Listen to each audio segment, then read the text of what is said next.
出發有一個星期啦，咁呢個星期對我嚟講我走去睇車，想 trade 咗呢部車，因為覺得可能都係揸 Uber Passenger 划算啲啦，目的又冇咁辛苦，又再彈性啲，鍾意做就做。好短時間1個鐘都可以接到2個客，咁彈性咯。你做 Uber Eats 你都要即係早午晚3餐啲時間先有客，但係你接客就咩時間都有，咁當然都有分即係高峰期同即係淡嘅時間啦。咁而家呢架車大啊，做亞馬遜唔錯咁樣，即係咁大架車先做到6個鐘放到咁多貨，細啲嘅車都真係好難擺咯，擺到爆晒，揾就難揾咁樣。其實最好開架咁嘅車做4個鐘咁樣，仲要係朝頭早做，因為呢排都冇啲朝頭早間咯，係因為之前有啲早間係10點嗰啲咪正咯，10點咪飛晒我咯，即係送完個仔送老婆返學，咁啱啱好過到嚟10點。做4粒鐘，做完就即刻轉做 Uber 咁樣，咁咪最正咁樣。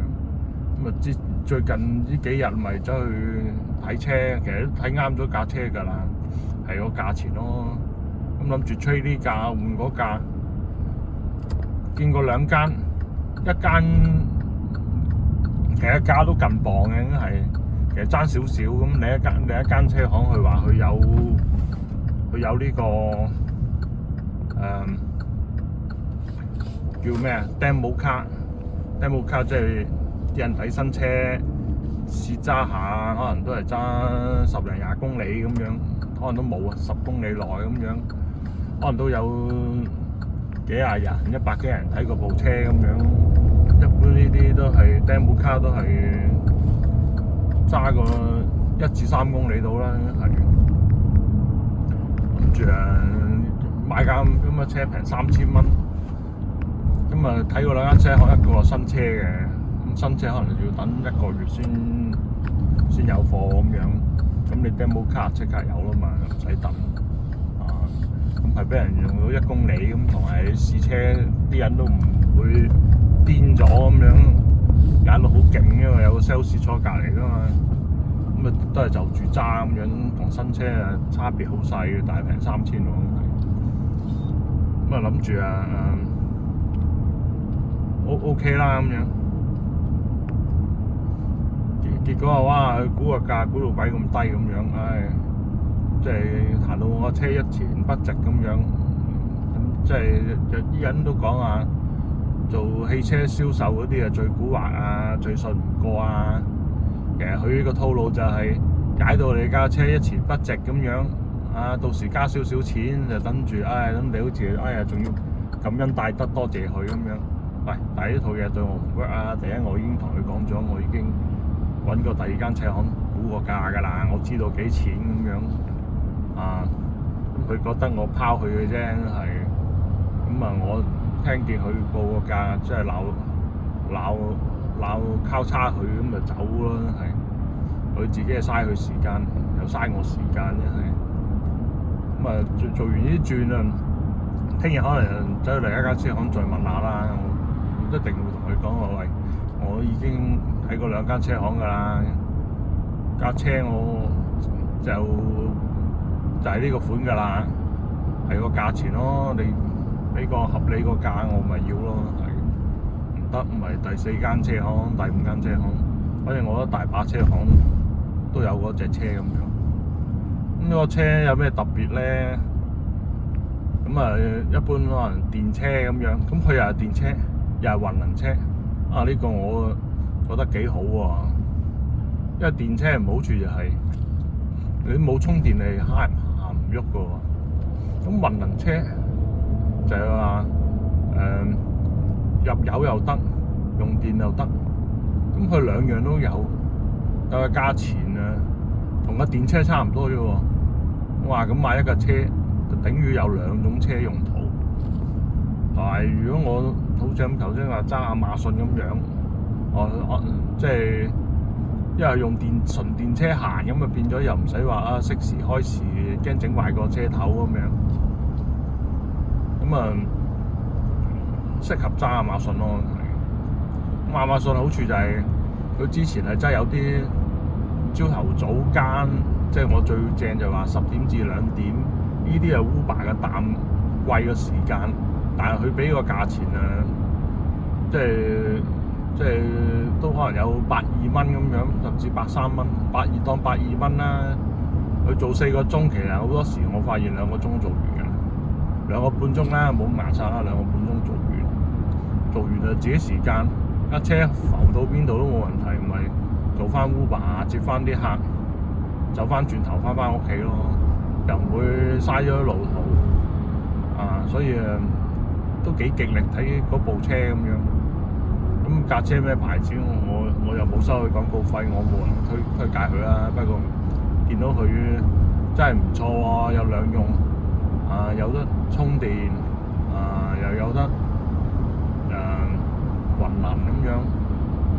即係佢雲能本身已經慳油啦，因為而家我有租另一架車係雲能係做 Uber 嘅咁樣，咁啊每個禮拜要俾400蚊咁樣。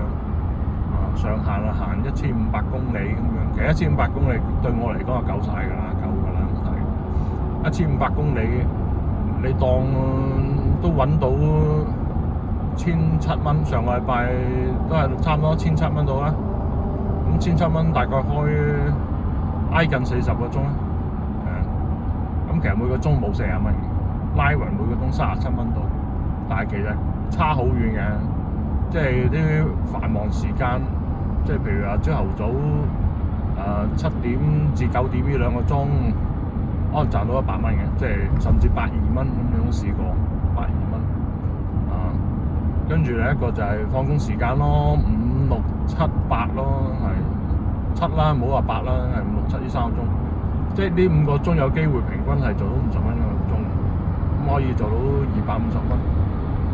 咁如果你用架雲能車咁樣，我諗都係油費，即係250蚊，你可能都係用20蚊油到嘅啫，真係好慳油嘅。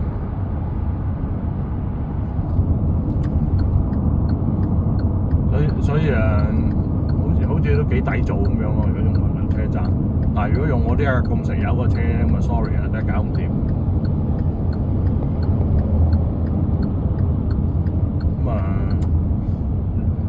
即係如果用呢架車，我諗啊，嗰250蚊啊，你就係有錢都50蚊啊，都唔止啊，真係。即係我估真係50蚊都唔止。咁啊，希望個價啱，可以傾得成，買到嗰架車咁樣，變咗我唔使租車咁啊，揸自己車就彈性啲。想做就做，唔做唔做。你諗下就係租車，你嗰400蚊，即係我做10個鐘，10個鐘即係2日喎。一個禮拜7日，你當我休息1日，我做6日，6日嘅2日喎，2日咁即係差唔多1/3嘅喎。咁當然你買架車有折舊啦，係。咁你當慳1日都好啦，慳翻1日。咁變咗我拉勻每日就係可能就係主攻嗰啲旺嘅時間咁樣，都夠維皮啦，係。所以我覺得即係呢個諗法唔錯嘅咁樣。另一樣嘢就係到呢個財政年度尾啊。咁如果個車賣咗，咁佢原本就係計折舊，呢個折舊就係計1/8一年，即係12.5%。即係你4萬蚊架車嘅1/8，咁啊即係得幾多啊？5000蚊咯，折舊係。但我用一年，你估即係二手車貶值嘅話，其實就唔止5000蚊咯，貶值1萬蚊就差唔多係。所以如果就咁計折舊係唔抵嘅，所以最好就話係即係賣咗。跟住輸咗錢，跟住輸錢部分可以扣稅咁樣。當然另外佢仲要計翻就係話你架車有幾多係做生意嘅，有幾多係即係家庭用嘅咁樣。家庭用嗰比例就冇嘅，所以你要對個 logbook 話俾你聽啊，你揸車究竟幾多公里係工作，幾多公里係自用咁樣，即係當佢 buy 你嗰個數啦，係咁用計個 percent， 而家我抽70幾 percent 啦，有80，之前有80，而家跌到70幾咁樣。咁當我冇到做手腳，咁就咪報70幾 percent 去 claim 翻個折舊比例咯。譬如我折舊係8000蚊，咁我70%，咁即係我可以扣稅5000幾咯。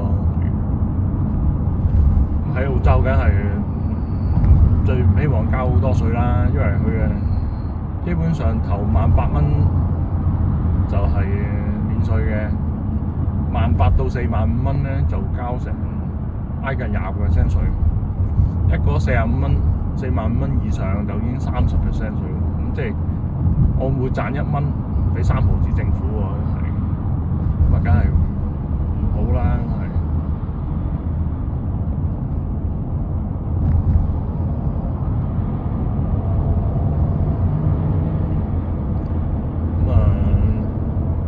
今日講到呢度啦，呢條路又未揸過，仲要向黃金海岸方向係咁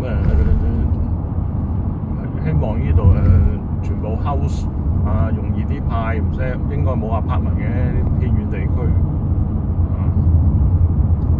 即係當減下肥啦。好，拜拜。